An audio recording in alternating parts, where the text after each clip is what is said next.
Hey, Jim, turn off the video that you have.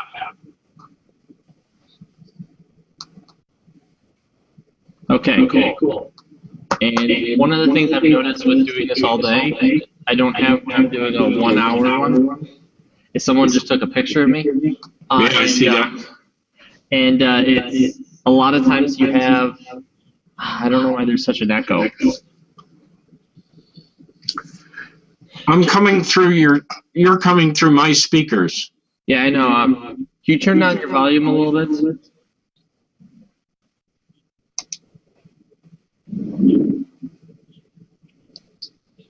Okay. Let's test that. Test. I'm afraid to close that. All right. Can you hear me? I can hear you. Oh, good. We're vibrating. Hold on.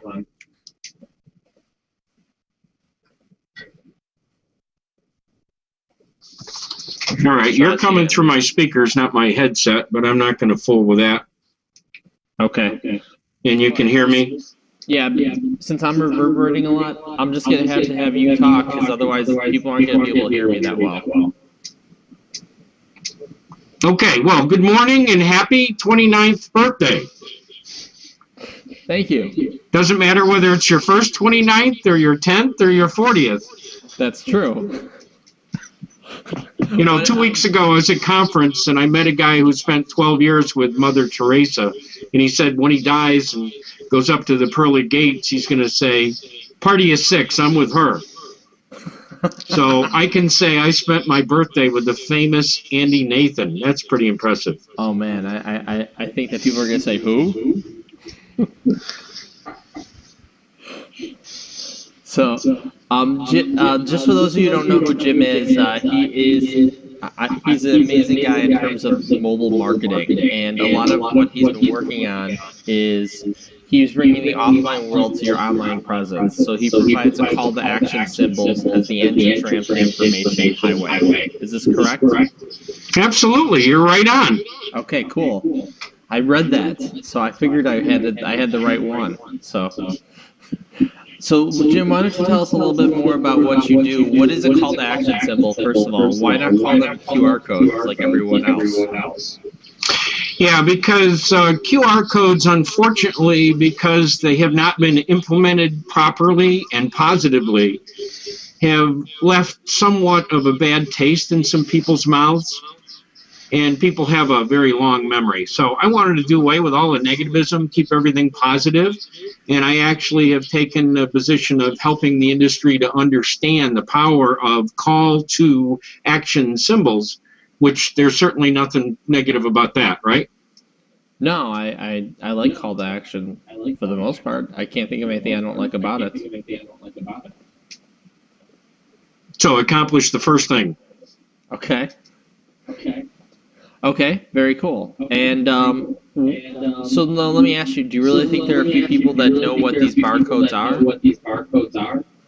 Well, you know me personally, and as do some of the people. I talk awful fast, and I might talk too long. So I was introduced to a business networking meeting here in McHenry by our very good friend who's a professional MC. And some of the people knew me, so I pulled them over to the side and said, just go along with this. But it was a room of 40 people. I had them introduce me as a mute. So I had to go through a 1 hour business networking meeting as a mute. Okay. So how did that go? The reason was I wanted to go back to the second meeting with results, and my punchline was, if a mute salesperson can give you these kinds of results that exceed your best salesperson, maybe there's something here you're interested in. And what Tim did is he held up a little thing and he said, you know, first of all, how many of you have smartphones? And out of 40 people, 20 hands went up. And he said, okay, how many of you have an app that can scan these things? And half the hands went down. And then he said, wait a minute, keep the hands up. How many of you have successfully scanned one once? And the other half of the hands went down. So out of a potential audience of 40, I ended up with 5. So that means my business, out of a potential audience of 40 million, I end up with 5 million. That's pretty sad in my eyes.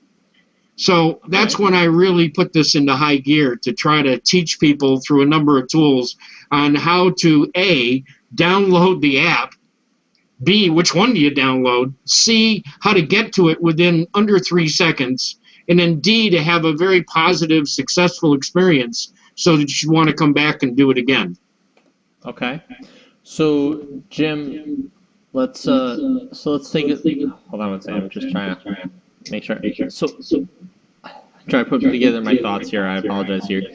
Going into my third hour of this, I want to make sure I'm saying the right stuff. I heard QR codes are dead. I'll be honest with you, they were nice a few years ago. They were hot, but they seem to have died down.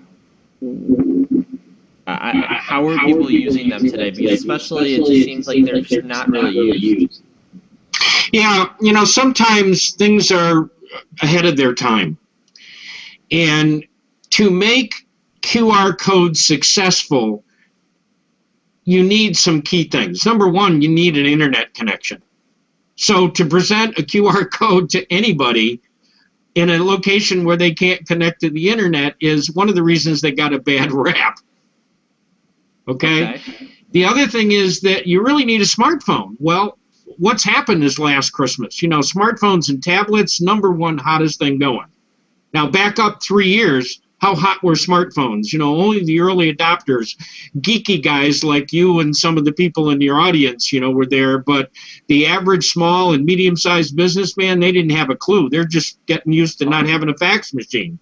So the fact that smartphones are now ubiquitous is what's really getting us ready to launch this thing in a major, major way. Okay. So you have, okay, so no, here's my problem though, and I'm playing devil's advocate here. Sure. I'm by my computer all day, as are most people. Why do I need a QR code if I'm by a computer monitor? Because, I really feel kind of stupid if I'm just going in a computer and going like, why not use a hot link or something else? Well, my most recent client, and we've developed a tremendous relationship, and I always ask people to rate me on a scale of 10, and I got a 10, so we're doing pretty good. His first comment was, first time I started working with you, I caught myself using my smartphone to scan a code off the screen, and then I felt kind of stupid. Why don't I just click on the hot link? Well, I'm in what business, Andy? What's my real business? Call to actions. Now, how about Budget Video for Biz? Seeing as how that's the company's name. I'm really in the video business. And what I found was when you produce a YouTube video and right when it's done, it sends you to the first 15 of your competitors, of course. But where's the call to action? And how do you communicate that? You can't. But guess what?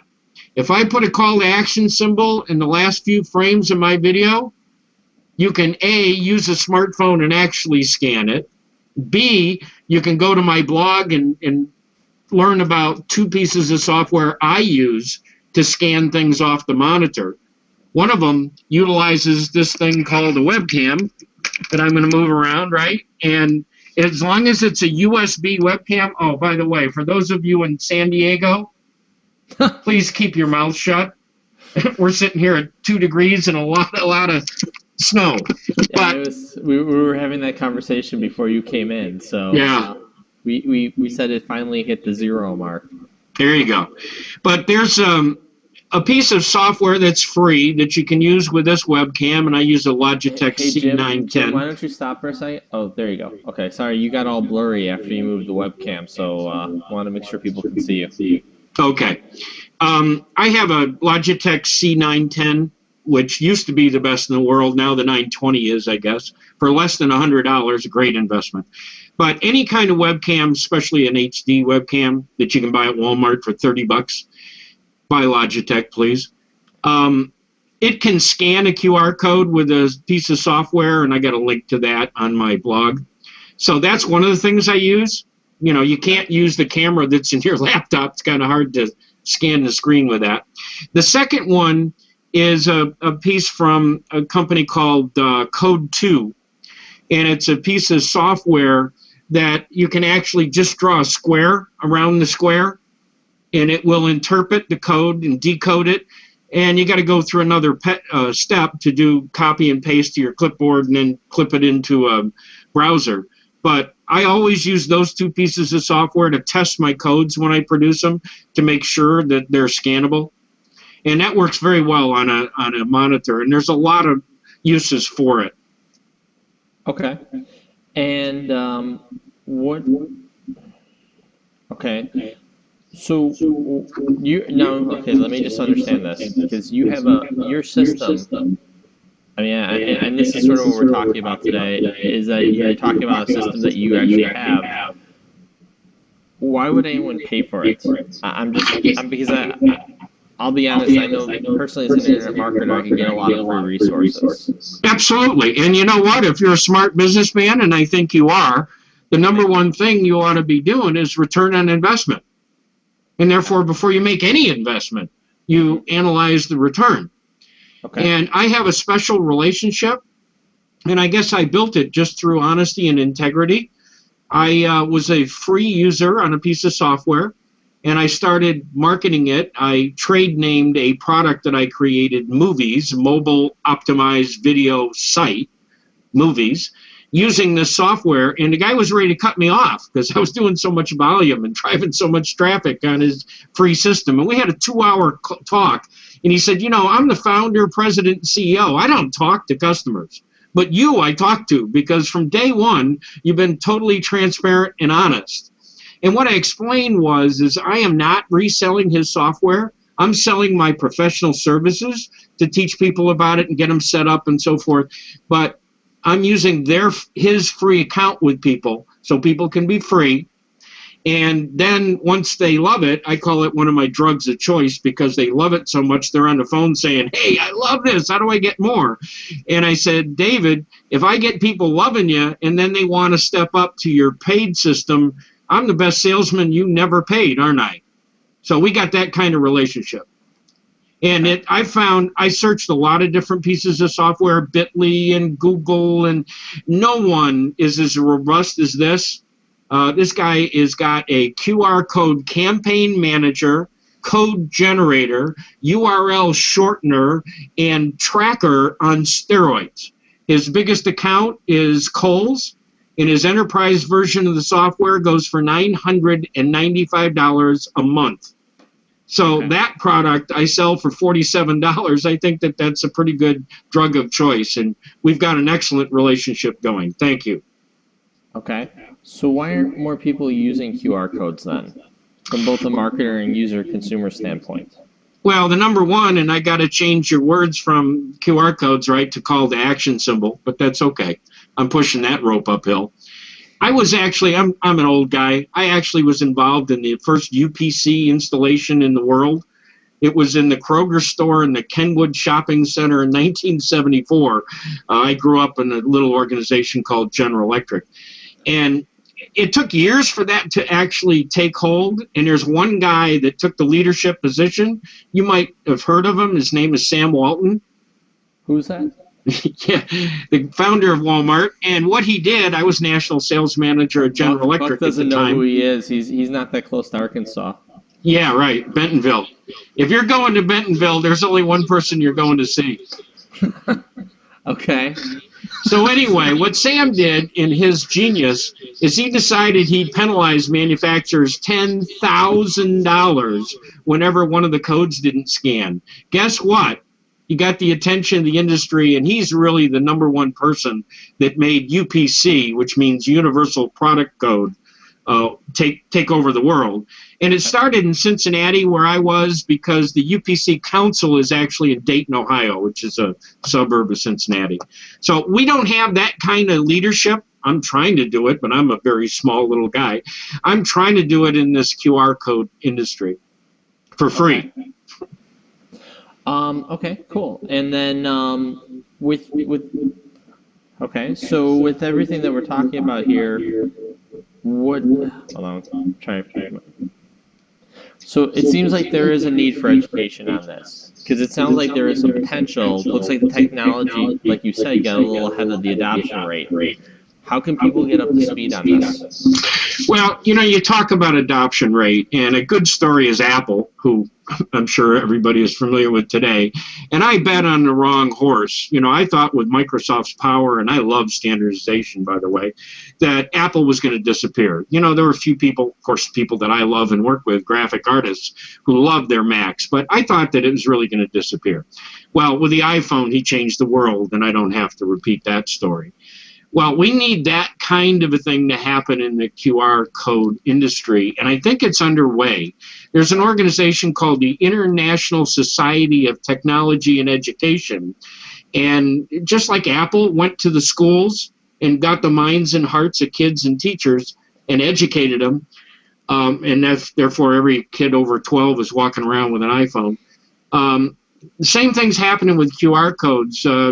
This organization that I just mentioned, they publish a free report. It's pretty encompassing, but they pick the top 6 trends in education. They track them, and QR codes was one. They had a contest across the country for people in schools winning the contest of how do you use QR codes most effectively. It's some interesting reading.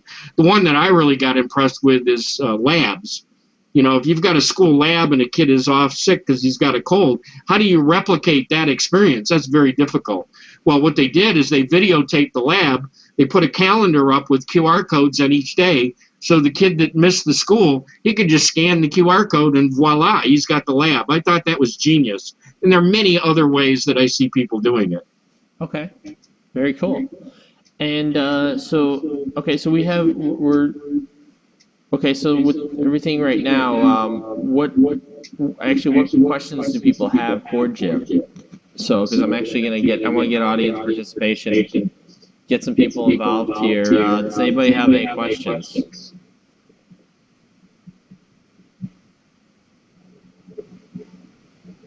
Or not? Or not. Hold on. Do I get that red car in the background as a gift as the guest speaker, by the way? No, it's my present for my birthday. We already discussed that. Well, good for you. Thank you. Yeah, that's Andy's. Yeah. He got a picture of it. Picture's worth 1,000 words. I'll be driving there later on today. Well, if I can, let me just add one story. Okay. I have a commercial driver's license, so for me to pull a 120 or a 180 on the road is not a good thing. I was driving down the road, and I had about 15 seconds to make this decision. Hi, Buck. I saw a car wrap that, first of all, impressed me. Second of all, I caught a .com out of the corner of my eye. That impressed me. And then I saw a call to action symbol, and I hit the brakes, and I pulled a 180 on this major road here called 120 because I had to meet the guy driving the car. And the company was TrueBlueCoupons.com. So he's the ultimate of the offline world, right? It's a static media. It is a mailer that gets delivered by the U.S. Post Office and dropped in every mailbox in a community. I mean, it's paper.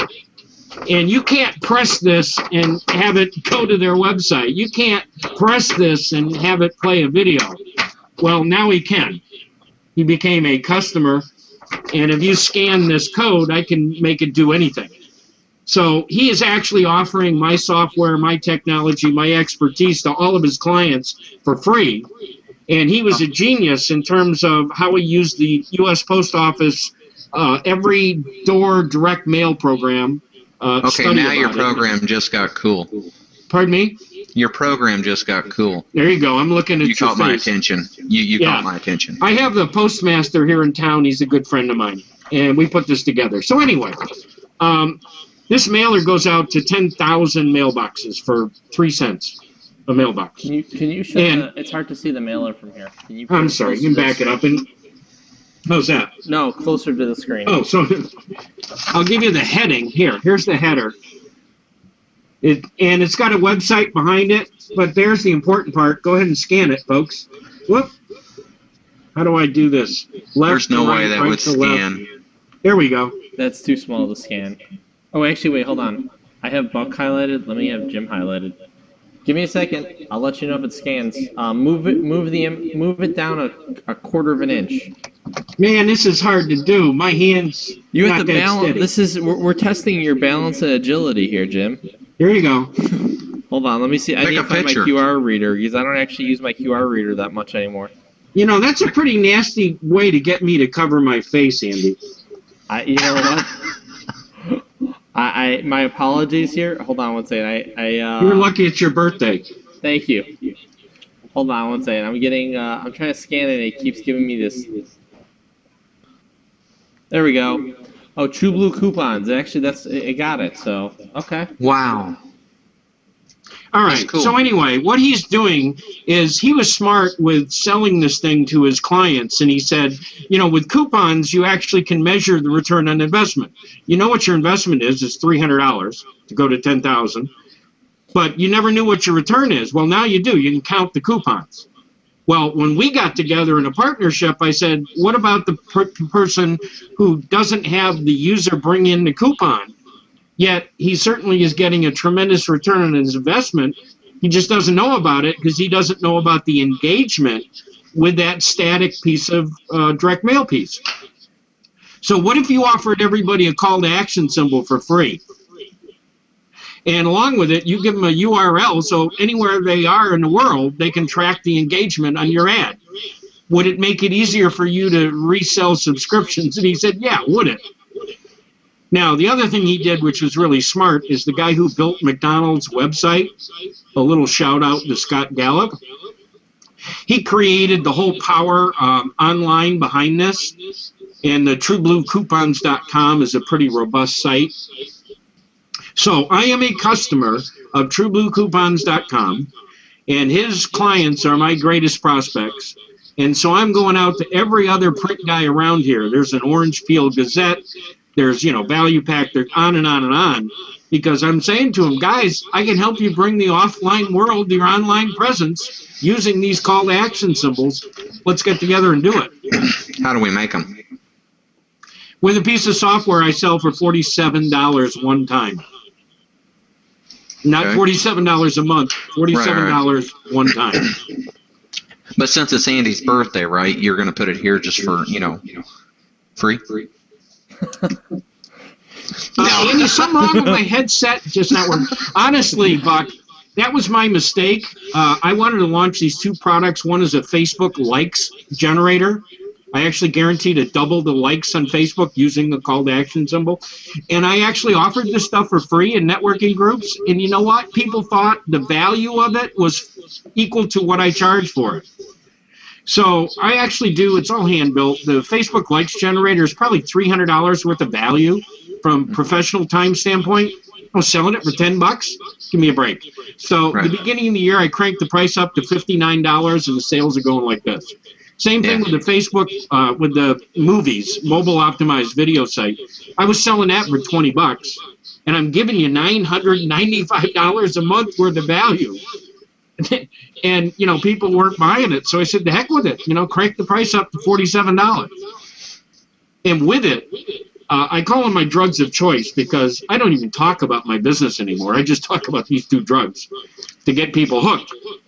Because hey, Jim, I'm showing you my deliverables and my professional training. Hey, Jim, we have a few people asking about the links. They want to know where to go. Okay. The best place and the gift I'm giving to the industry, so please share it, is C2A, as in call to action. So that's the letter Charlie, the number 2, and the letter alpha, C2A, download, and I'm sure you can spell that, and then a dot. I'll tell you what, type it into the chat so I can copy this again on the site as well. I'll copy this on the event page, and I'll also just put it on the lower thirds. Yeah, well, that's the other thing. Yeah, put that in lower thirds, Jim. Okay, let me get the chat. Which window is it on here? I usually use Skype. I hate to confess. If you use the left-hand side, do you see where it says Hangout Toolbox? I got the toolbox open. Okay, the toolbox, the first thing should say, like, it should be lower third. Oh, it says lower third. Oh, you know what? I just realized something. I can control your volume. I'm going to do this. You can actually mute him out while you're talking, Andy. No, but I can make him softer so I don't reverberate. Hello? Hello? See, it's better. Try muting him. Hey, can you hear me better now? Nope. No, so it's me. Okay. So I'm looking at Buck. How do I get? I did it in my lower third. That's two. It's going to have to be on your first line, bringing the offline world to. That line right there is the one you're going to want to put it on. God, you're hard to please, Buck. You're as bad as Andy. And it's his birthday. It's not yours, so. Yeah. Budget video 4.biz. Well, we're trying to make it easier for you to share it so people can I know you are. So. You got to understand my humor by now. I know, I'm just telling you so people who don't know your humor know that you're not, like, freaking out here. You know, we know that you're actually just giving the link there so you can share it. So all right, I think I got it. Tell me if it came across. Buck? Go ahead and up there on your lower thirds, go ahead and turn them off and then back on. Off. How do I turn it off? It'll be right there by the little circle here. Oh, there it is. On. Hang on. See, I love talking to an expert. All right, off. Now we're going to go back to on. On. There we go. There. Cool. Okay. Let me blue box him, or Andy, why don't you go ahead and blue box him so the volume don't bounce it back and forth while people are writing it down. Yeah, I actually have him blue boxed. Okay. Is that something I can catch anything from? I highlighted you, so we only see your face in the main viewing area. That way. No, it was still bouncing back. Is it still bouncing? Yeah. I blue boxed him. I don't know why it should be focused solely on him. It's not. Okay, never mind. Jim, I'll tell you what. Hold on one second. I'm gonna copy this because I blue boxed it, so I don't know why it's not working. And Jim, if you could just talk for a second. Buck Rogers, open capture, smile. All right. That's bad. I don't get a second chance. My photographs. Well, a lot of people will be going to my pictures and they'll see that dress. I didn't even sign a talent release for crying out. Yeah, welcome to Google. It was actually you probably did when you actually signed in. Just so you know. Okay. Just in case you were wondering, you probably did. And the birthday boy said it. Well, Buck, I have a here, but I have a virtual partnership with a New York City producer. We've been doing it together for 3 years. And she uses the same logo on her business cards I use on mine. And that's the first thing we discovered in the video business. People don't want to see their ugly face in front of a camera. That's the number one fear. The number two fear is they don't want to see my ugly face in front of a camera. So we actually promote us as being the cameraless video production companies. They don't want to see your face in front of the camera. I gotta go check out Jim's profile page.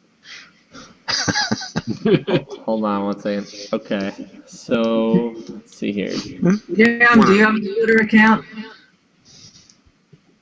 What's that, Gail? I asked Jim if he has a Twitter account.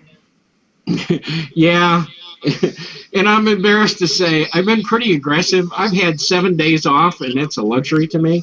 I've been pretty aggressive in promoting some things, and they got me shut down for a while. They apologized the last time. I'm not doing anything wrong. They said it's a glitch on their end, but Twitter's not good right now. But normally it's budget video, the number 4 biz.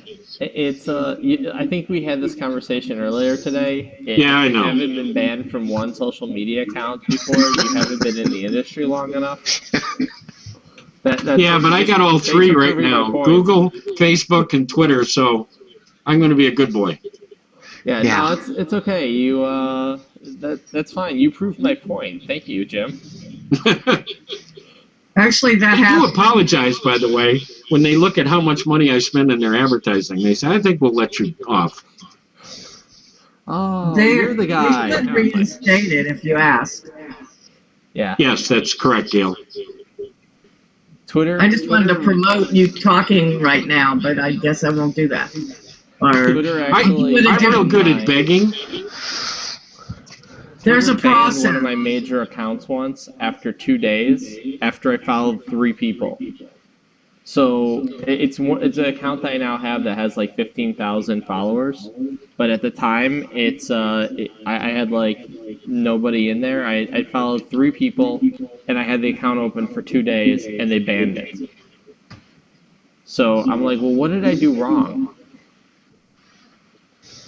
Well, I'm not feeling real good because I haven't heard any questions. So either there's only 3 people on this conference, or I really have smoked everybody. We have about 8 to 10 people on right now, so we've been averaging somewhere between 5 and 15 the entire day. So it's been, because it's a little bit longer, I think it's a little bit less attendance. It's also earlier on in the day. This is earlier than I normally hold events. So my main consumers generally get off work probably around 3. So I know we have a few people here. I'm just listening here just to make sure. But I use the word campaign, so unless there's a question, I'll give it 5 seconds here. Unless there's a question, I want to define campaign as it relates to QR codes, or excuse me, call to action symbols. Okay. How do you want, you said you want to define it as it relates to QR codes? First of all, I mentioned ROI, and maybe it's my GE training, but I don't do anything that I don't measure. And therefore, I've had over 14,000 hits on my campaigns. And everything I do as a campaign, I never put a URL out. And by the way, the one to this hangout was probably 80 characters. I actually converted it into a call to action symbol and a shortened URL, which is only deliver.com and 5 digits. So that's number one. I never put a URL out there without driving it into my campaign manager. That way, when I subtly invite people, and that's what I think a call to action symbol does, it doesn't jam down people's throat. It subtly invites them to scan it and go where you're sending them. I find out whether they accepted my invitation or not. So isn't it wonderful if you give a call to action symbol, this is the only way that you can measure whether they decided to take the action. So everything I do is measured that way. Okay, well, that's what you should be measuring everything. That's the mark of a good marketer. So if you're not measuring stuff, then it's not helping. So, okay, so I'm sorry, I'm just looking through here. Does anybody have any final questions for Jim about what's going on, how to get more information? Does the link help? I know I'm sharing the link currently right now, so that way people can see the link right now. They can go there.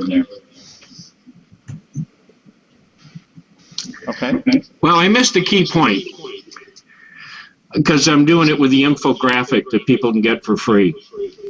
The 4 best practices for QR code symbols. A, never, never, never, never, never, never, never publish a QR code without a shortened URL part of it. Those 2 together are what I define as a call to action symbol.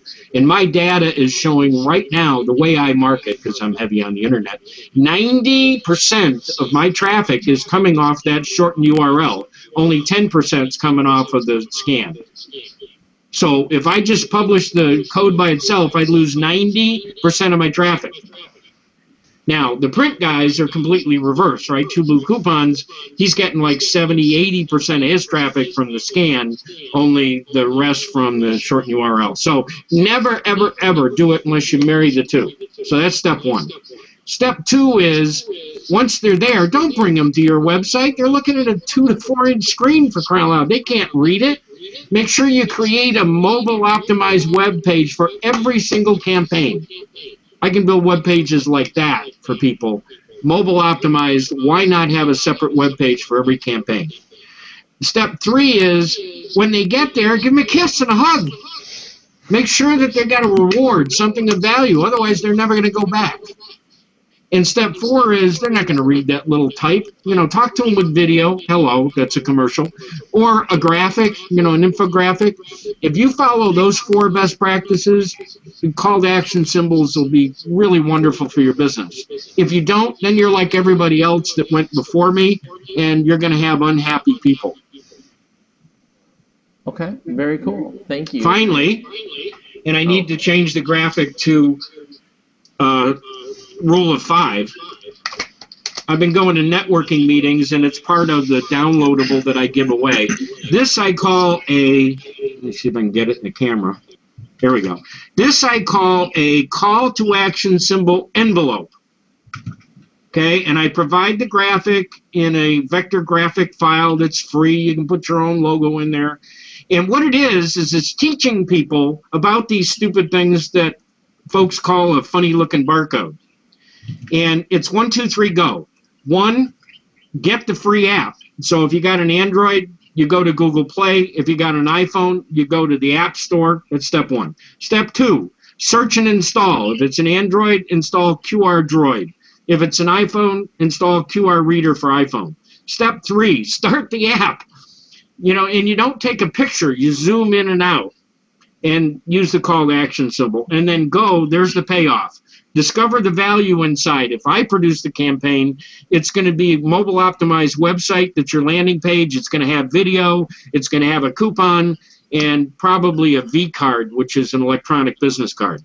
So if you can run this in an ad, which is what I'm doing in my next ad on True Blue Coupons, I'm going to actually take that space to run this QR code carrier so that I can teach people. And once they've got the app and know how to use it one time, we got them forever. Okay. Okay, thank you so much. Thank you, by the way, Jim, for being here. And I really appreciate your insights into how to do mobile marketing with the QR code. 'Cause to be honest, that's something that I've known about for years, but I really don't do that much with. So I really appreciate you being part of the conversation. And also, what I want to thank everybody for listening. We are going to be having up next Angela England. She's going to be talking about how to turn a blog into a book. And Jim, if you want to stay online, that's fine. We're going to be here for a little while, so obviously, definitely do. And then also, I'm going to just say, because if you haven't gone to startupgap.com, definitely do. For 1 penny today, I still have to find a penny in my house somewhere. And you can get a 21-day trial membership to Startup Gap. So I really recommend that you check it out. And thank you so much. And we're going to take a 10-minute break and get Angela on the line. I know she said that she sent me a message saying she was taking a shower, I think, to make sure she was ready. So she's actually prepping hours in advance for this. So definitely make sure you're here, and we'll start up again at 11 o'clock. Thank you so much. Thank you, Andy. It's been a pleasure. Happy 29th. Thank you very much, Jim. And I appreciate your great lie about the 29th birthday. Hey, Jim, before you go, can you share your Skype username if you like? Wait a minute. Let me take the headset off. Would you repeat that, please, Gail? Your Skype username? Would you mind sharing that? Or Not at all. It's Jim Bannon, Bannon 306. Awesome, thank you. I'm adding your information to our business resources. Thank you. Both my virtual partner and I have Skype running all the time, so it's as if she's sitting next to me here in Chicago.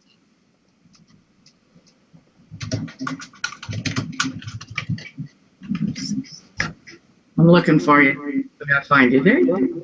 There we go. Didn't mean to do that. Sorry. I'd see the advantages to it, Jim. It'd be like the people that have a smartphone. It's like actually a new toy for them. Well, let me tell you about a sales pitch. I actually walk in and I go, "Hi, I'm Jim Bannon. I'm with Budget Video for Biz, and you guys ought to be shot." How is that for an opening for a sales pitch? Well, it catches them off guard. Yeah, I made that to both Verizon and the guy who we've become very close with, who operates 18 Sprint stores. And after I got through the shock value, we started talking. And he said, "You're preaching to the choir. You're absolutely right." What I said was, how can you let somebody walk out the door with one of the most powerful pieces of technology known to man in their hand, and they can't even use the #1 benefit? It'd be like a car dealer selling a car without windshield wipers that work. And it's free. So he's changed his operating procedure. Now his salespeople actually use my call to action carrier as the example, and they teach everyone how to scan one time before they go out the door. That's cool. I'm actually thinking about getting a cell phone. I bought a tablet from that guy this Christmas, $49. Wow. They have a $5 a month data plan. He told me to go for the $15 one that's normally $35. And then he taught me all sorts of tricks. He said, let me teach you how to get rid of your landline. Take that savings to pay for the tablet. So I did that. I'm using Google Voice. And then he said, Right. go down to the credit union and give them $10 and I'll give you 10% off your Sprint bill. So after I hugged the guy, my wife is real happy. I got my new toy and we're actually saving money. Right. Yeah. Yeah, I almost went out yesterday and bought me a nice phone. And in our area, the Galaxy S4 is $99. Mm-hmm. Now, I have two daughters. One has an iPhone, the other has a Galaxy S4, and the S4 is hands down 11 times the phone. I just need something like a touch screen, and I need to be able to have a direct feed for video. So that way I can set up everything with my laptop, and then that way whenever I come in from my phone, it's just a push of the buttons, and I'm in a hangout, a webinar, that fast. And what a lot of people don't recognize that as soon as you hit broadcast on one of these hangouts on the air, your SEO is screaming up. That's cool. You see, I'm still learning all this ins and outs and understanding. I've just been doing my rogue marketing approach and just video after video after video after video after video and then video after video. Now, I can't read your site. I am going to go to it. Oh, let me change that one. Let me take that one down. What does it say? Meadowlark Buck? AKA the Buck. No, I see that, but I don't see the URL. Oh, for the bottom? Let me see if I can shrink the screen. Oh, I changed it. I just took it off so y'all wouldn't go there. Yeah, give me your URL, Buck. For YouTube or? It doesn't matter. I'll find you. Okay. Give me one. Okay, let me go get it. Where you at? Well, what's your main webpage? Well, I'll get that right back up. Okie doke. Jim, it's workwithbuck.com. Work Now here. With Buck. Dot. There you go. Okay, thank you. And Gail, I'll get all your stuff on Skype. I turned it off because of this HOA. This here is my website right there, cloudthunder.org. Cloud. Yeah. Thunder.org. While we're waiting, can I take just another minute to? Yeah. I run a course, okay, Call to Action School for free. Uh-huh. Okay, kindergarten, elementary school. When you get your master's degree, and here's what I talked to Verizon and Sprint about. Are you ready for the master's course? Let's do it. Right there. It's a box of mints. Okay, I can deliver it for about $2.50. So instead of giving out a tchotchke, a pen with your company name on it, give out a box of mints. The top is the opening, so it's a safety seal. The bottom is a food thing, so the government warning. The front, you probably want to have it say Verizon, Mundelein phone number, right? But the other three sides I can use for call to action symbols. With barcodes. That's huge. So here's a campaign right there. There's my whole pitch. I'm done. Right. So what I say to people is, how would you like to have the electronic salesperson communicate your most critical business message to your specifically targeted best prospects using the most effective communication tool available today, video and call to action symbols, and have your prospect choose to hear it over and over again? He picks up his mints, he scans it, right? So I've got 3 events or 3 experiences. Now, what's really neat is I can dynamically change that. So if I put the cube out, 10,000 of them, I'm not going to ask for them back to change the codes. I'm going to do it on my side. So let's say January is campaign A. February, I just do a couple of clicks of the button and there's campaign B. Right. That's a pretty big deal. So this is how I could introduce myself as a mute. That's my presentation right there. All you got to do is have the app and the knowledge to do it, and now I've got you. That's cool. Yeah. That's awesome, Jim. That's and it's mints. They're going to keep mints, yeah. Yeah, every time. I mean, it'd be like a mouse spray or something, but you wouldn't be able to fit as many barcodes on there. Side story, I went to the Tchotchke show. I live here, so it's in McCormick. And the official name is AIS, I guess, which is something. But the Tchotchke show, you know, the pens and the coasters and all that. And what they gave was one of these hand sanitizer things. I thought it was a breath spray. Thank God I didn't use it. Awesome. Oh, let's see where I am. So what is that? Is that my lovely Chevelle 396 Super Sport? No, that's a Camaro. No, that's just a Camaro. Yeah, just. No. Where's the what? I like Chevelle's better. Actually, I'll tell you what, the guy that owns this one here and the Trans Am up and everything, I had the privilege of meeting him here about 3 months ago. And he is a self-made millionaire in the area. And I went into his garage, and I know that there was every bit of probably $2 million in vehicles that was there. Yeah, I know somebody like that. He had to build another garage for the overflow because only, I don't know how many fit in that building, 16 in one building. Right. That's inflation-proof investment is what that is.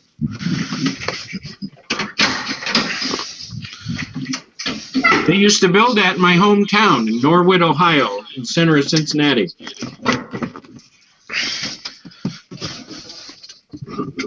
Gail, where are you from? I've never understood what that question means. Yeah. Is that where you were born, where you lived the longest, where you are now?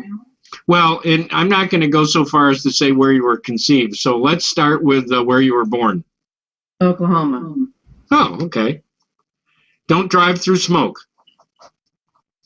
Is that a place in Oklahoma? No, it's the first time I've ever seen that sign on a highway. Don't drive through smoke. Oh, interesting. I haven't ever driven very much in Oklahoma. And where do you live now? Oklahoma. Oh, you're still there. No, I just came back. Hopefully your family and loved ones were not impacted recently. I don't actually have any. I live completely online, and my official presence is Dallas. I just recently crept across the border to a less populated area, but I left my Dallas because people would know these towns down here. So I did a lot of driving in California and Texas, but I don't drive anymore by choice. My brother used to run the San Onofre nuclear power plant outside San Diego. That's a good reason not to live in San Diego. And he just moved to Dallas. Yeah, you get out of the traffic. It's way cheaper in Dallas. San Diego is the most expensive place to live.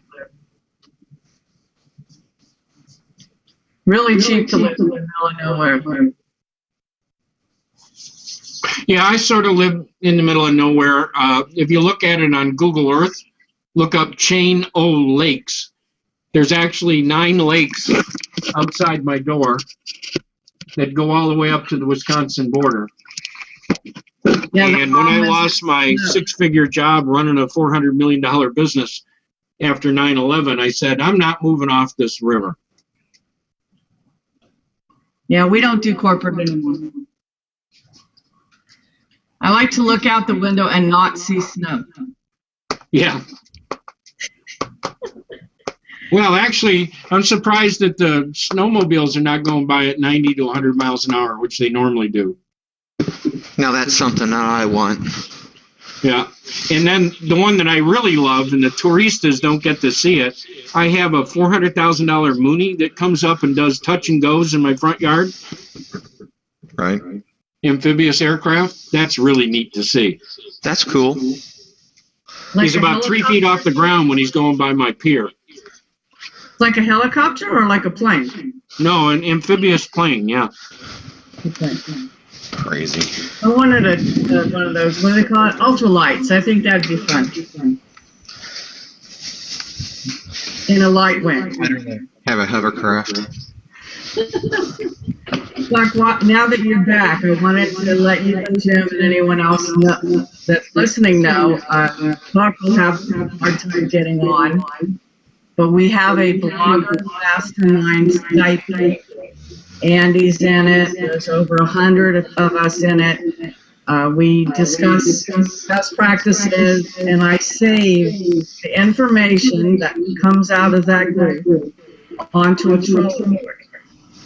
And so I want to give you guys access to those resources and list you. So, hey, Angela. Angela, can you hear me?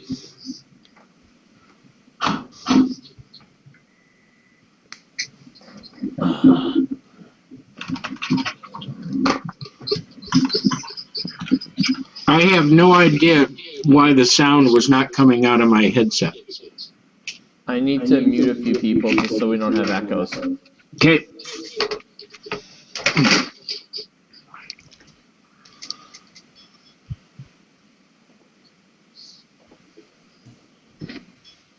Yay. Hey, how are you? I'm good. Okay, hold on. Let's try this. 1 second. Okay.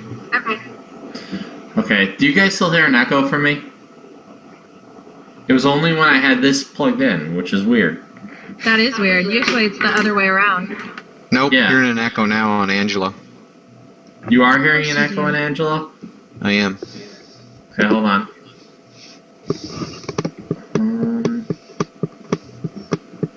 Do you still? I have my headphones plugged in. Not that time I didn't. Okay. I just turned down the volume. Maybe it's messed up that way. Yeah, Is it better now? I can hear you. The main things in life, I could hear you, so.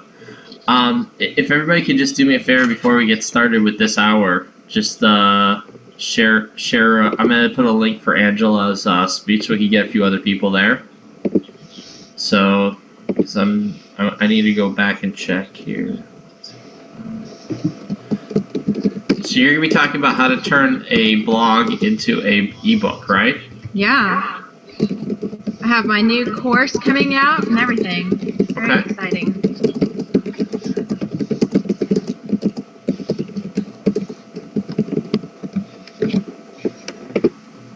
Okay. There we go. I think I have my lower third on now. Yeah.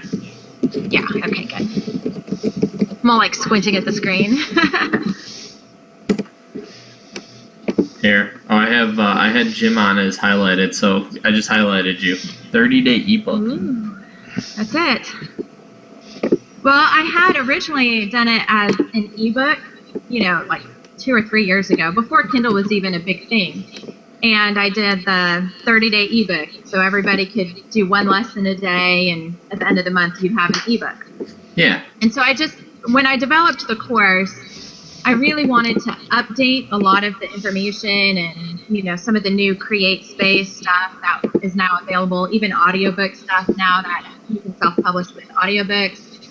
And I just had no desire to spend that much time and energy for a $12 ebook. And so I went ahead and developed this huge course, and I kind of combined the personal consulting that I do on the subject with the, information that I teach. And now people can get access to me through the exclusive group, or we have monthly phone calls, and they can just ask their questions as part of the course. They don't have to pay the, $100 an hour or whatever. Cool. So, okay. Yeah, it's kind of nice. My time is limited, so I could only take on so many clients. This way I can work with a group of people and really maximize who I'm reaching out to that way. Kind of Absolutely. excited. And that's, one of the things that I've been working on. That's part of the reason why I did Startup Gap, because it allows me to reach more people at once, because it's just, with clients, it's great. And I have some great clients, but just, I like I like being able to reach multiple people at once, and this is why stuff like this is just so much more fun. It's just because you could reach more people, and you can talk to more people, and you never know who you have on. So hold on one second here. And then, hold on. Before we get started officially with everything, so I'm just going through here and just seeing if anybody asked to join. If anybody is listening in and you want to be here on the call, just let me know. Also, we are still on startupcap.com. I'm checking to make sure if there's any questions, so you could definitely put that on there. And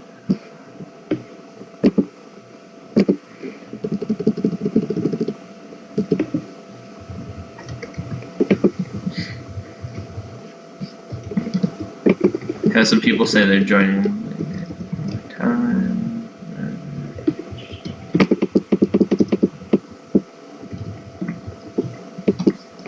Okay, so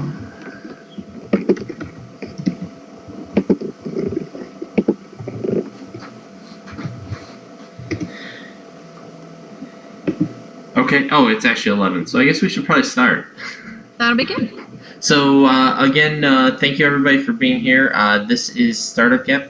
Today's my birthday, and I figured instead of working today, thank you. Instead of working today, let's actually just have fun and let's just go do something different. And the idea here is that we actually just have people on, talk, and we get to connect. And we've had some great speakers already, and we even had a live networking hour where we just got to connect with everybody. And Angela, thank you so much. And I'm really excited to hear about that, because sort of what you're, not exactly probably what you're talking about, but I mean, it's part of the reason why I started Startup Gap was so I could actually turn it into a book at some point. And that's what I'm going to be doing this summer. And that's why I'm kind of curious to see what you're talking about. Well, it's like you were saying before, you can only trade so many hours for so many dollars before you run out of the ability to trade something, Absolutely. So when you can create something like a book that's going to earn money in those off hours and create a residual income from the things that you're already doing. And what I love about turning a blog into a book is it's material that you're already familiar with. It's things that you're already talking about. You're already creating content on the subject. So it's really, in terms of your energy and outlay, it's pretty easy to repackage that into a book. It's not like you're trying to develop this new concept or do this groundbreaking research. You have the research right there on your blog. You know what people are commenting on. You know what people are asking you questions about already. You already know where you're getting that feedback, and that is so invaluable. Oh yeah, you learn. You're learning so much from everything that you're doing, and instead of just starting from scratch, you get to actually have that value. It just you don't feel like with a book sometimes you have to start and you have to figure out exactly what you're doing. With when you're using that blog as part of it, it does so much more. Right, and I started out just doing simple little books. A lot of times they would develop out of article series that I was writing on the blog. And then from there, I actually went backwards of what a lot of people do. I did 2 traditional print books. Right after the birth of my 5th child, I signed my first contract for a print book. And I did 2 that year. And I also self-published my first book. After I signed the contract for the second book, I started also self-publishing. What's really interesting in terms of the time frame, I turned in the work for the second print book that I did, turned it all back into the publishing house, developed the concept, wrote, produced, and launched my self-published book before my second print book ever came out. Okay. Because I was able to move so much faster when you do it yourself. You're not waiting on someone else's timetable. Absolutely. So, okay. So wait, I have a question. Did you say your 5th child? Yes. I actually have 5 kids. They're outside with my husband, so if you hear like screaming or I just wanted to make sure I wasn't imagining something when you said that. So that's a lot of kids. So. That is. Yeah, I don't do anything by halves. If I do something, I go all out. I write a course. I do 30 lessons. You know, it's like not this little 2-week thing. Yeah, no, I could see that. I'm like, that's wow, 5 kids. I'm like, my wife and I are saying 1 kid is a lot. I'm like, 1 kid is a lot. I think you basically put 110% into your kids, no matter how many you have. Doesn't matter. 2 or 20. I'm sure. You know what? And I'm not a parent yet, but yeah, I could see that. So, that's cool. So thank you. Okay. In some ways, 5 is easier because they kind of entertain themselves. 3 was probably the hardest. 3? Yep. Why 3? After that, because if they fight, someone's left out. So you have like the odd man out. They outnumber you for the first time. So that's a big adjustment. Me and my husband are big football fans. So we joke we had to switch from like man-to-man to zone defense. So once you got that figured out, it doesn't matter how many kids you have. You're all good after that. You had to switch to zone defense. I like that. I'm like, the fact that you had to use a football reference for that, it just rocks that much more. Okay. Okay. Well, so Angela, why don't you get into get into the course, how it's working, what's going on here, and actually, my grandmother is calling me to wish me happy birthday, so I'm going to step out for a second. Okay. So I will be back, but this is a call I should not miss. So I'll be back in a second. That's hilarious. Yeah, you have to answer when grandma calls. So the course is 30 lessons. I stuck with the 30 lessons, and I kind of broke it up into 6-week modules. There's 5 lessons in each module. And one of the things that I really found lacking in a lot of courses and books out there, the ones that would show you how to write a book only showed you how to write a book. And the ones that showed you how to market a book only told you how to market a book. So you had to buy a lot of different multiple products or courses or clubs or whatever you were into to get all of the information. And my thing has always been like taking people start to finish. This is one of the things that I'm really gifted at, is taking something that's really overwhelming and complicated and breaking it down into the simple steps. I'm like, okay, do this. And then once you've got that, you're on your way, and here's how you can finish. So the course literally takes you from how to think of the idea that's going to be helpful for you all the way to, how to do the launch party, how to schedule your launch, how to connect with reviewers in your area, how to get guest posts, how to get on. I have a lesson even on getting onto the news. And like you get the exact email that I used to email my reporter in my local TV station and wound up getting a news segment. And I've taken my books on air twice now. So, I literally go everything that I've used, everything that I see trending in self-publishing, like the lesson on audiobooks and how to create an audiobook, that's not separate. That's not a different thing. That's all included. So that's one of the things that is really exciting to me about the course is I feel like somebody can walk through this whole thing and they're going to get all the answers that they need. Okay, so let me step back for a second. What's the biggest challenge that people have right now in creating an ebook, or actually just creating a book? I mean, an ebook, a book. I mean, they both have their own challenges, but I mean, just creating a book sometimes. I do that for businesses, so I know that it's a different challenge. Right. As an independent author, you don't have the same distribution channels that a traditional publishing house has. So the challenge is creating a topic that is going to resonate with your audience. And one of the things that I found, there's 2 mistakes that bloggers make or small business owners make when they're publishing independently. Either they choose a topic that's too narrow, or they choose a topic that's too broad. And when I speak on this at conferences, I use the analogy of knitting because it's something that people can visualize.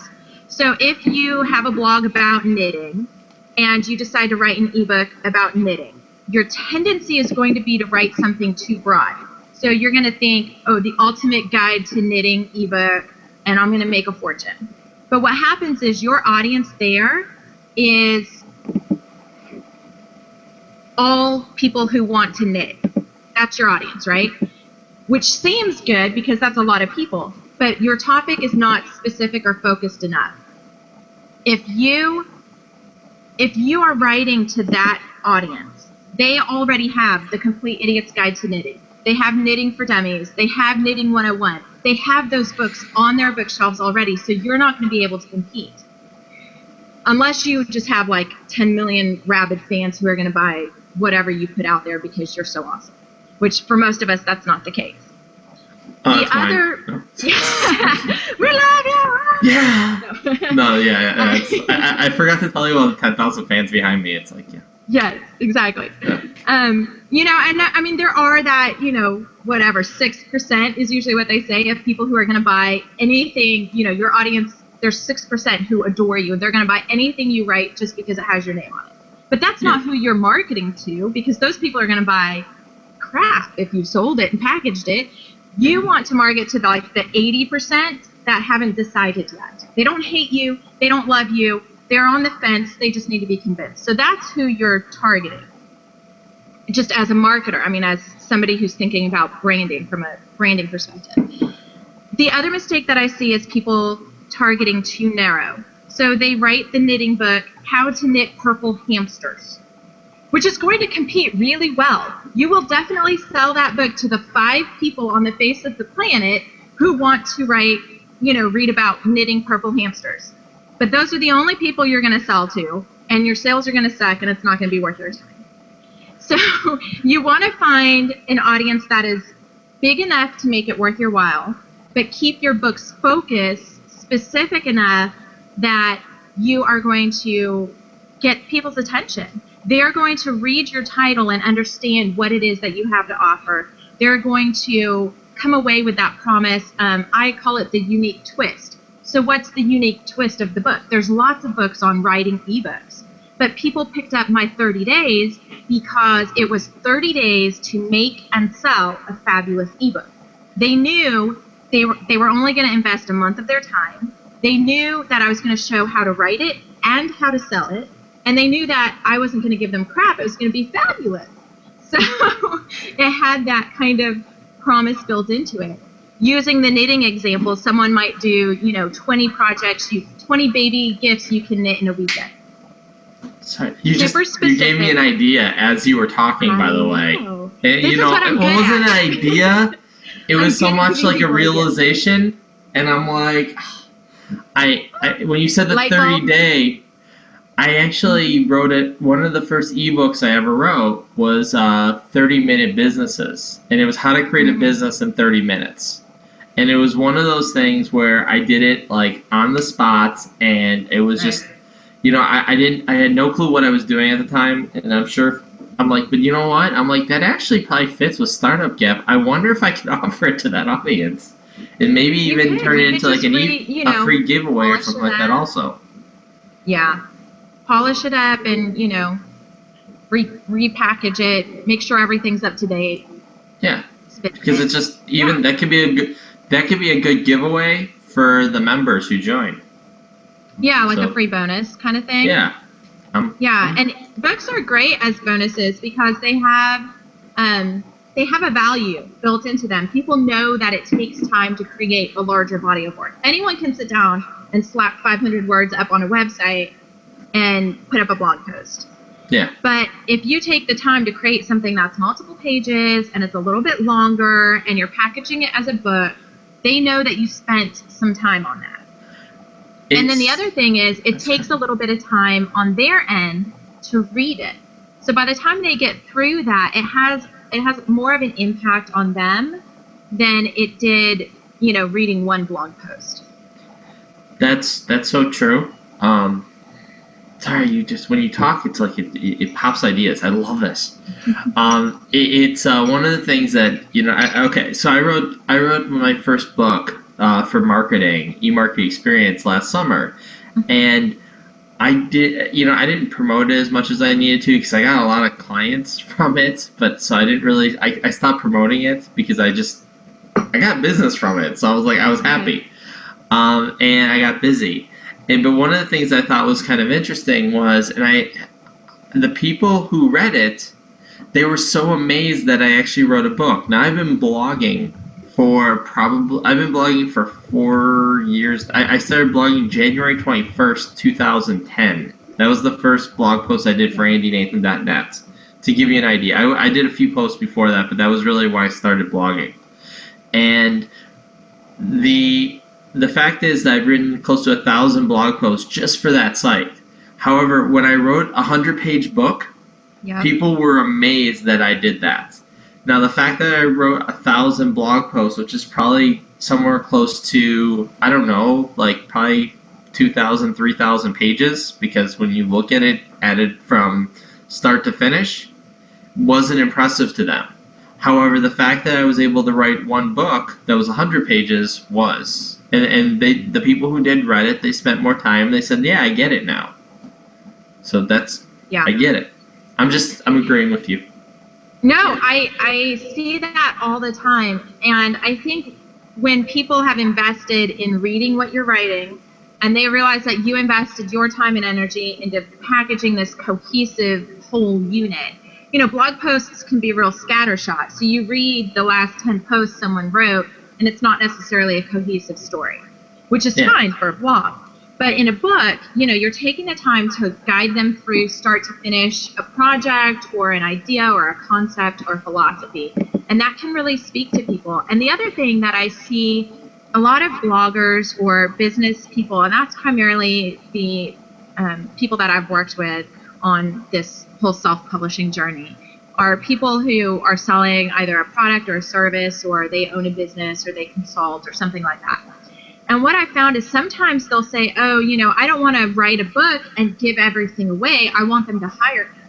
But what I found is, you know, when I wrote my first big ebook was Making Money Blogging, and it was moving beyond banner ad sales. So it was taking people from like thinking that little $50 a month spot in their sidebar was the end all and be all of blogging to like, no, you can actually make real money blogging, and here's some ways that I've done it.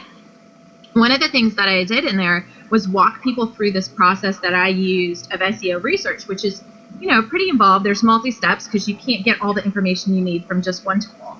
And I, you know, walked them through the process that I used. And what I found is about 20% of the people who bought the book to learn how to do it then hired me to do it for them.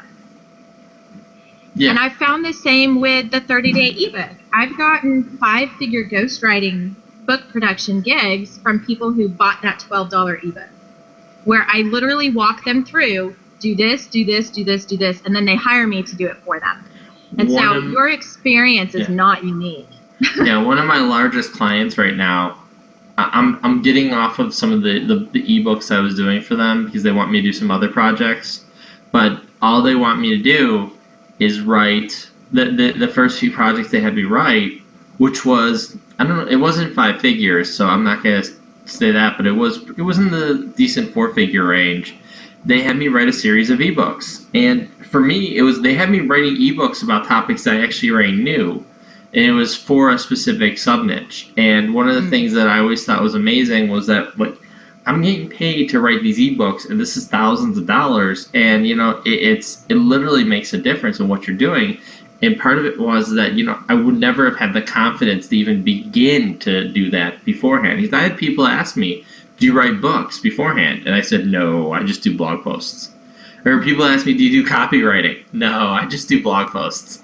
But you know what? Once I started getting, the book actually gave you, it not only gives you the clients, it gives you the confidence as well. Well, and you can point to that larger body you're of work. muted. Oh, there we go. You're good. Sorry. All right. Psych. No, you can point to that larger body of work, and they can see what you're capable of, and beyond just that 500 words. To me, a book is one of the best business cards you can possibly have as an entrepreneur, as a business person. Yeah. Oh, absolutely. So, okay. Well, I mean, I want to make sure there's other people here on the call, so I want to make sure everybody's getting their questions answered. Anybody here? Should I unmute anybody? Maybe I should unmute them first before I say, hey, should I unmute you, so they can actually answer that question. Actually, they have to unmute themselves. Oh. They don't want to talk to us. Yeah. And how do they unmute themselves? There you go. You just did. You just did. Angela, Yes. I'm impressed. Well, thank you. One of the greatest women I've met in this last 2 years is a local lady named Betty Davis, and she's a children's book author. Uh-huh. And what I love about her is she has absolutely no fear, none. And I think it's something we can all learn from. Her book, and I'm sorry I don't have the title right handy, but anyway, it involves the Minnesota Vikings and Norwegian Cruise Line. And her main character, deals with both. So she just says to herself, well, then I'm going to get the Minnesota Vikings to be a sponsor, and I'm going to get Norwegian Cruise Line to be a sponsor, and she's going after that objective. Wow. Can you talk to me about how important having a sponsor is to your efforts in self-publishing? Well, I've never done it. I've always either financed my writing through my own, like, other stuff that I was doing, or when I was working with a client, I was ghostwriting on their behalf. Then I was, they were investing the capital. I hear a lot of it. Yeah, hold on. I'm muting myself. I do have a friend who, even for her free blog, like opt-in ebook, she had that sponsored. So she was writing very specifically on, the topic was organizing with toddlers, or organizing with preschoolers. So she focused a lot on organizing. And so she approached, and it was like, organizing the first 3 years of your baby's life. And so one of the things that she was able to do was approach some of the companies that she was interested in working with, or that she thought would be a good fit for the readers of that book. And she said, this is going to be a free newsletter subscriber. Here's the number of people who come to my blog every month. Here's how I'm going to promote the book. Here are the other blogs I'm going to partner with. Are you interested in being a sponsor? She had levels of sponsorship, and she raised about $5,000 for a free ebook. Working with, a handful of companies, she made sure that no one competed, there weren't competing blogs or companies, but I thought that was really smart, because how many of us, we want to write an ebook to offer our blog subscribers as a free opt-in, but she managed to monetize it. So I thought that was really brilliant. She was one of my very first students on the 30-day ebook, one of the first people who helped me beta test that book when I wrote it 2 or 3 years ago. And she's just done so well. She now makes a full-time income, and her husband quit his job and is home now. And I love the journey that she's taken and seeing how successful she became. Oh, we need to unmute people again. Andy. Oh, I'm sorry, hold on. I'm checking, okay. Actually. While you guys were asking questions, I was just checking emails, making sure no one didn't have a question coming in. Okay, so Jim I had muted. I can't unmute you, Jim. You have to unmute yourself. Click the microphone. There you go. Okay. A follow-on question, please. I joined Betty because I told you she's fearless, and she had an authors event at the local high school, and coordinated it, publicized it, was terrific. And the guy in the booth next to her is somebody I always wanted to meet because he's got a very distinctive voice. He is the news director for a local radio station and been there 25 years. And he's beginning the process of becoming a self-publisher, so we got to know each other. Cool. But Betty has already been on a show. She's been on 2 or 3 radio shows. She's been on TV. Can you talk a little bit about how you've been successful? I heard you mention that you've got 2 on-air experiences, and now you can mute me, or I can mute me. Right. So I did, it helped because I was able to get some guidance from a friend who used to be a news anchor. And so I asked her, like, when they get that initial email, what do they want to see? And she said, usually they want to see 2 or 3 ideas. So not just one, like, I can come and talk about this. But they want to see relevant to something that's going on in the time, something that's newsworthy, and something then that you're giving it a unique perspective, and give them a couple ideas to choose from. So in my case, I think it was super hot. It was in the middle of summer, and it was like parents were being warned to keep their kids indoors. It was so hot in our area. And so I used that to promote my blog, and I said, I can give these ideas and these ideas, or I can talk about this, back to school coming up. And so I just 3 bullet points with the ideas, and then a 1-sentence or 2-sentence description of what I would cover during the segment, and then who I was, a little bit about my bio. If you have a YouTube video of you speaking so that they know you're not awful or incoherent or that you can be understood, they want to know that you're not going to sound terrible on air. So I included a link to my YouTube channel so she could hear me and see me, and she called me within 48 hours, called me back, and we had something scheduled. And after the first segment, we scheduled a once-a-month segment through till the end of the year. So I had several appearances scheduled. We worked out some topic ideas. Some of it was more related to parenting, but when my book came out, they got me on air to promote my book the week it launched. We were ready to go. So, did I just hear you say you turned one interview into a year-long series? Right, because, 2 of them I promoted my book, but the rest of the time I was just promoting my blog or certain posts. I even managed to get a couple of my blog sponsors on mentions on the news. I would take their products and show, educational Christmas gifts for your kids, or, different topics related to my blog. And so I was able to promote my blog as well. And really, when I said, I emailed her back and said, I had so much fun on air the other day. I was thinking about the rest of the year. What would you think of me coming back next month? Blah, blah, blah. Here's an idea, or we can discuss a monthly segment. And so she wrote back and said, let's just schedule you for the rest of the year.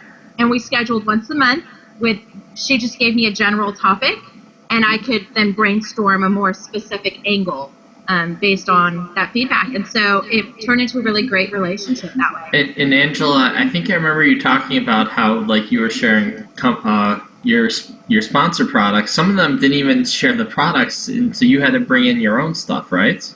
Oh yeah, on one of them I did showed a DIY thing and something that we had made, but that was actually a post that I wrote for Lowe's. They sponsored the DIY projects on my blog once a month. So I was able to get them a great mention, and it worked out good, because then I was saying to people, here's one DIY idea.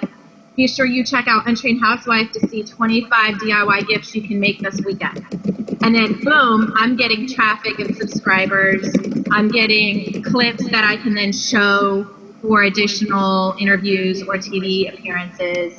And, it just lifts my platform even more. Whenever I have anything to sell, I'm going to hire you to sell it. There you go. Hey, what about me? Sorry. Had to ask, That's, okay, so actually, Angela knows her stuff. I actually saw I actually think I was watching the interview. So the interview was kind of cool just to watch. I saw 1 or 2 of them. I don't remember which one, so. It probably was that one, because I was in a panic a little bit the day before. I had some things that were scheduled to have arrived. And so I had already in my head, this is how the segment's going to go. And then 2 or 3 of the products didn't show up. And so I had to get creative really fast. Yeah, and that's sort of what I remember, because I knew there was. I remember the panic. That's what it was. Because you're when you came up with it, and the products you had were kind of cool, and you're like, oh yeah, you could do this, and I'm like, okay, you have to understand that, and I'm sure there's 2 other guys here to attest to this. You had a lot of products on there. As a guy, I didn't even know you could do. I'm like, oh, you could do that? Well, that's cool.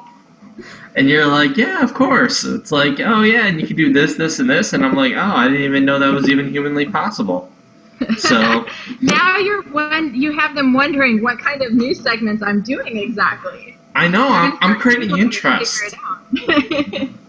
I'm giving them teasers. So there you go. So wait, I have a question, Angela. When is your Okay. product out then? Because I'm on 30dayebook.com. I don't see the course. Yeah, so if you go to /course, it'll take you to the landing page. I don't have it publicly quite yet, but if somebody wants to buy it, it's there. The only thing that's left for me to do is record the videos in Module 6. Some of my guest experts I still have scheduled out for. There you go. See, you're in. What's that? I'm Jim, sorry. he's flashing the money over here. Who's flashing money? Jim. Oh, He heard you talking about things I could do on the news, and he was in. He's waving money at me now. yeah. No, I have a couple last minute things. I'm going to get the affiliate program set up this week. I still have some of my experts that I have some amazing experts like Orna Ross, who's the founder of the Alliance of Independent Authors. She's going to come and speak to mistakes that self-published authors make and the importance of community. I have Tim Grahl, who is the founder of Outthink. He's worked with several best-selling authors, and he's going to come and do a segment with me on like marketing your book and marketing strategies and how to think long-term about those marketing strategies. So I'm really excited, but I have about 1/3 of those experts scheduled, and then we are done, and then I have the 2/3 still scheduled through the end of January and into February. But when you buy the course, you get lifetime access to it. So it's kind of, people can work at their own pace. If you're not a once a dayer, you can be a once a weeker, and you'll be done by the end of the year.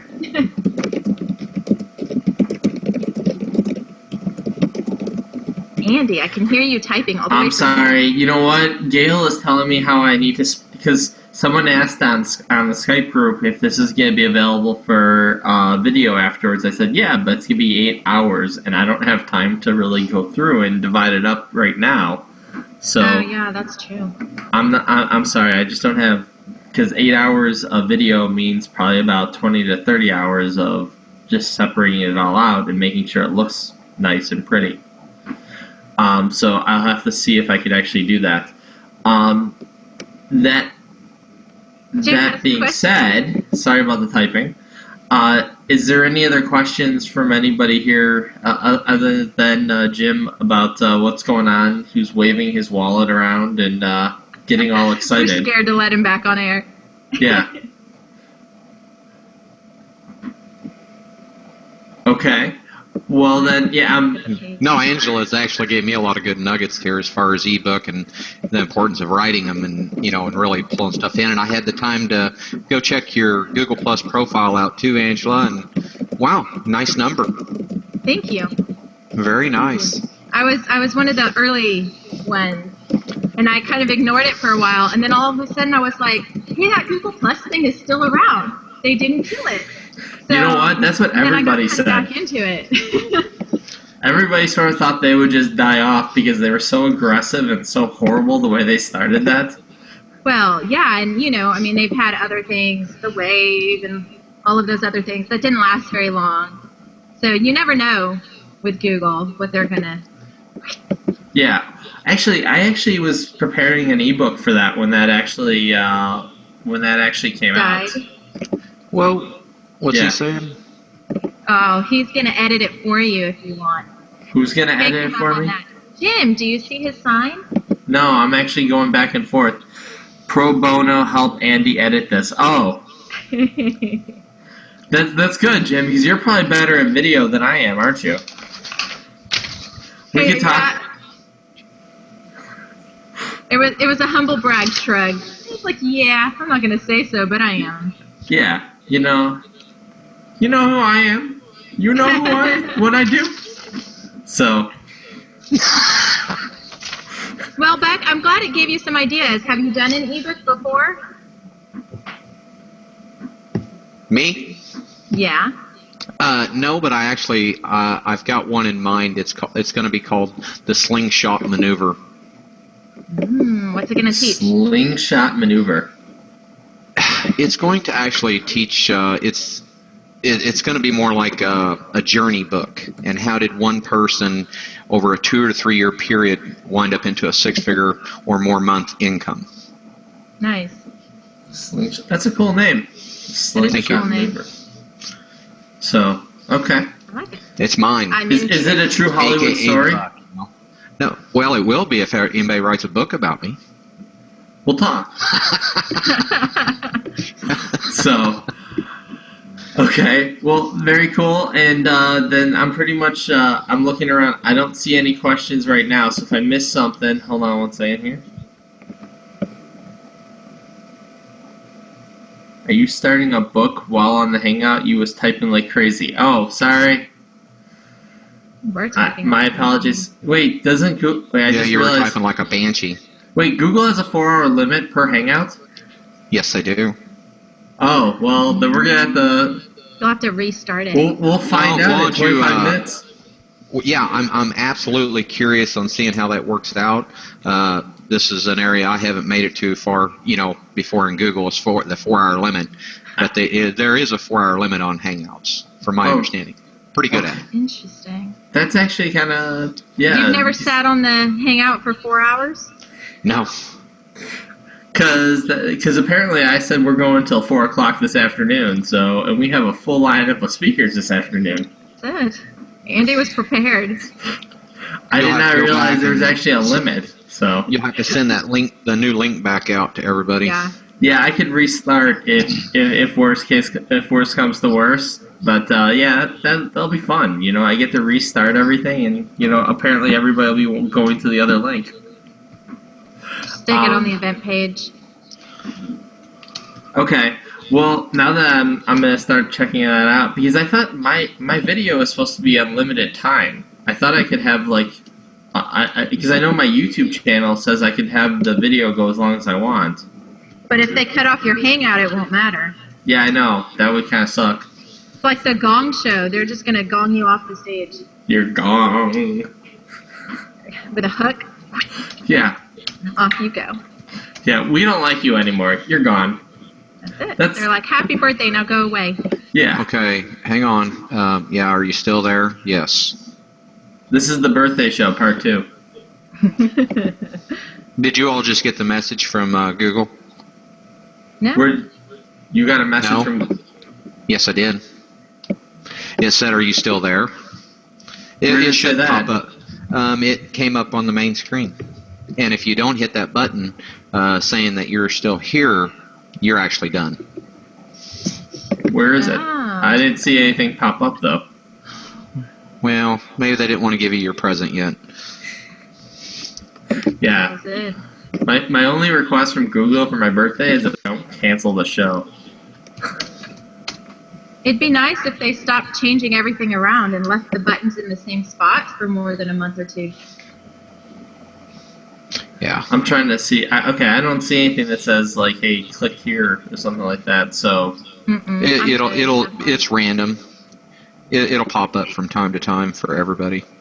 Okay. You know what? I mean, I've been going back and forth and moving stuff around, so I'm probably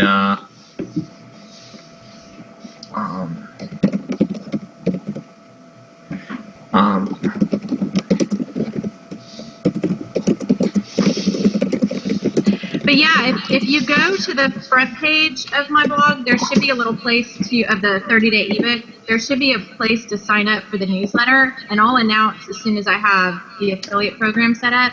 I have to make it play well with premise, so I have to figure it out. I'm a make the pretty words person. I'm not necessarily a tech person. I have to figure it out. Well, Angela, we have a solution for you.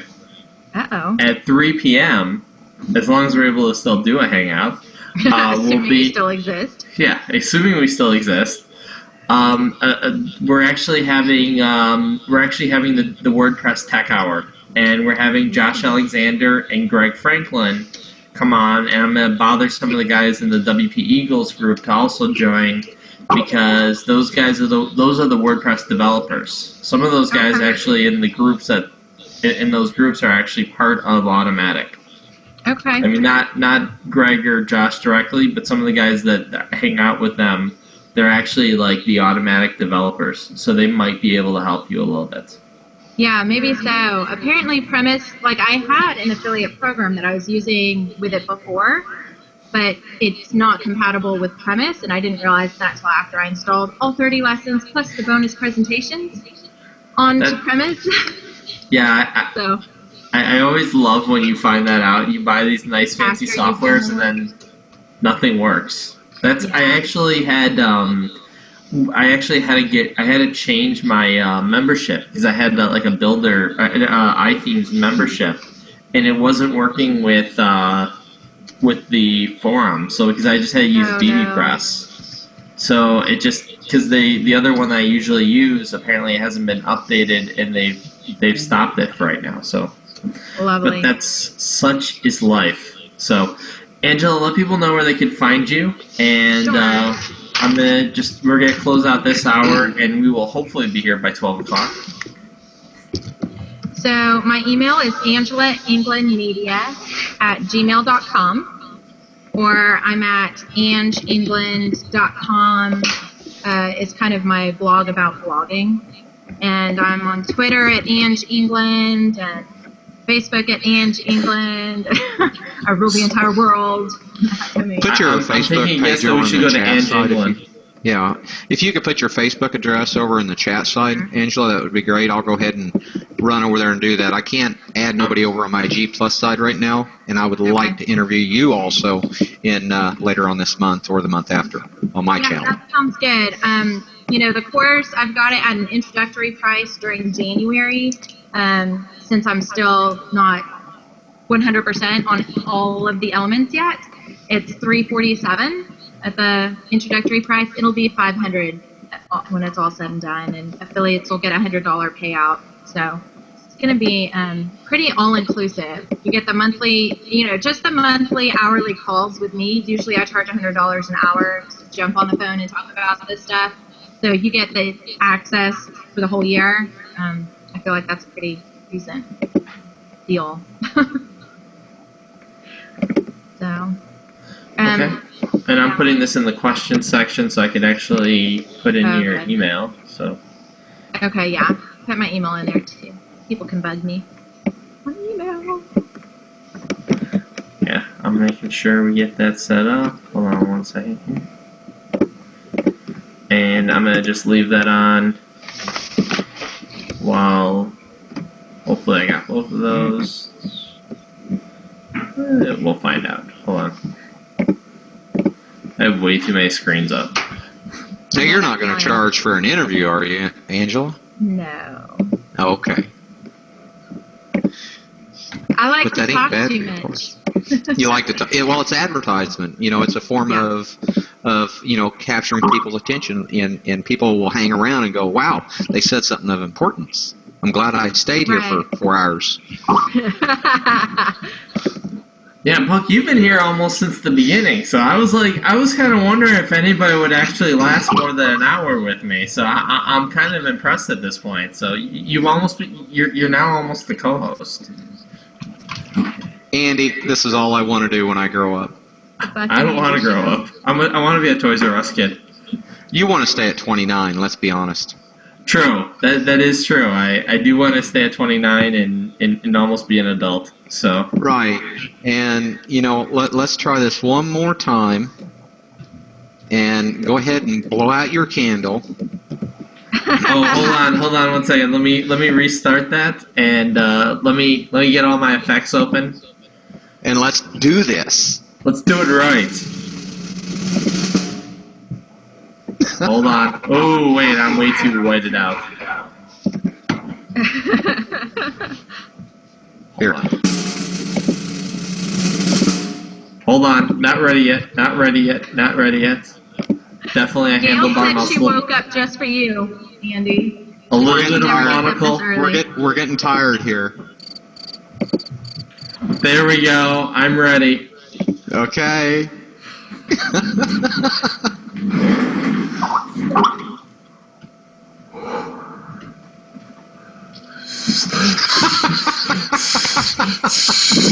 Oh, there we go. I almost ran out of breath. Oh, thank God we did this in time because I almost ran out of breath. I was getting a little wheezy, It's like, Good thing I have like a little menthe here. Like I have crystal menthe, not like crystal meth, crystal menthe. Just to clarify. Well, Jim's got the drugs. Yeah, that's what he said earlier. Jim seems like a drug dealer, so. But yeah, you know what? My mustache is getting in the way of me blowing out the cake. I got it. It's not blowing out. It's like a trick candle. No kidding. Okay, that's it. So we're good. I love how he's surprised he can blow out the digital candle. You know what? That would be an awesome trick. Oh wait, hold on. I have an idea. We need an app. We need an app. We do need an app for that. I bet you. Jim, hold on. I'm gonna blow out the candle. Ready? UPC and see if we can find something. I'm blowing out the candle. Ready? You're gonna blow it off the table. Oh my goodness! It went away. I don't know what happened. I didn't do it. I didn't do it. That's it. So I said there'll be a little bit of silliness here today. So I hope I fulfilled that part of the day.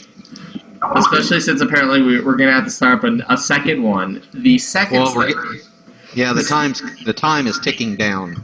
Yeah, that's fine. Well, this is Angela. We've gotten yours done. It's 45 minutes for every person right now because I need 15-minute break to do an 8-hour show. So I'm at goofy time, so I'm okay right now. You look okay. Thank you. And my wife's calling me, so I should be okay.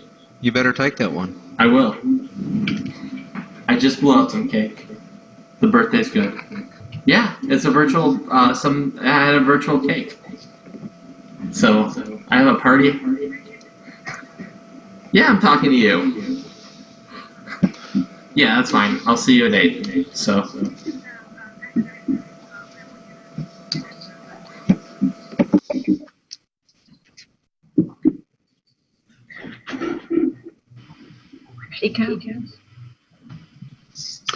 I'd rather look at Angela than me, and how do I make that happen? Just move your mouse over her picture and blue box her. If you click it, it makes a blue box, and it stays on that person all the time, which is how you can do like screen capture and slides and stuff. And I'm the techie. Hey, I know how to work these like talk to other people stuff. The part I'm good at. So did you see my chat? I can now say it live. Actually, one of my clients that I'm hoping will become a client is the guy who, FBI background, all that. He's running for county sheriff here in McHenry County, population about 400,000.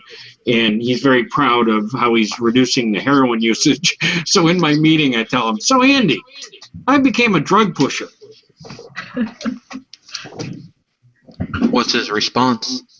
He's a wonderful guy. He didn't throw me out or put me in jail. He probably knows your humor. And any day you don't get arrested, it has to be a good day, right? It's a wonderful day. Yeah. You know, I'm a cancer survivor, so is my wife. So I have learned a long time ago, if you can't make people laugh, might as well get off this spinning globe. Why does it keep taking my picture? No, I didn't take yours that time. I took Andy's again. I blue boxed him and then took a picture of him. Oh, he looks like Sherlock Holmes, doesn't he, with that little monocle? That's the idea. I want you to know I'm inspecting Google Hangout to see if we can get it to work a lot longer than 4 hours. It really annoys me. I did not know about the 4-hour limit. Got his eye on you. I'm curious to see if they actually do shut it down. Yeah, I know. It's like we'll just sit here for like the next 11 minutes. Yeah. I'm glad you didn't get a picture of that, by the way. I got a 5-year-old granddaughter and a 2-year-old grandson, and we Skype together all the time. So she thinks that, you know, Grandma and Grandpa, those are the people that are on that big TV on the wall. And I use my CyberLink webcam, and I do this kind of foolishness, but I've never done it with an adult. So this is a new experience. Funny. I didn't even know it would do that. I knew like the tools and stuff, but I didn't know it would do the weird, crazy things. It'll do a lot. Yeah, so. I'm just trying to see here. I think I'm sitting too close to the computer.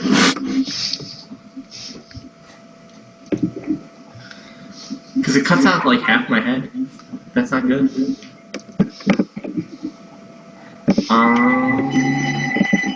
I respect you, Angela. My mother had 5 kids. Oh, see, it's a good number. So did mine. How weird. I'm always a little bit shocked about. Oh, whoa. That always shocks me that they're 5. I can't imagine that. Have you not seen a picture of my family? I can't remember. Probably not. I'll have to, let me find one. Let me go to Facebook so I don't kill Google Hangout by opening up a million tabs.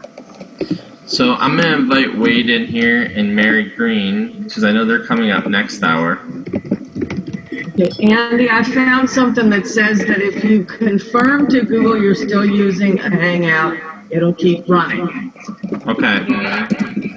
It says. Well, I will confirm that I'm still using it if I see it, so I haven't seen it yet. Yeah, it just says that they'll send you a message and you just confirm by clicking a link. They'll send me a message? That's what it says. Okay, I'm checking my email, and I'll check my... I think they meant it'll pop up in the thing. Oh, okay. I haven't seen anything yet, but I'll look.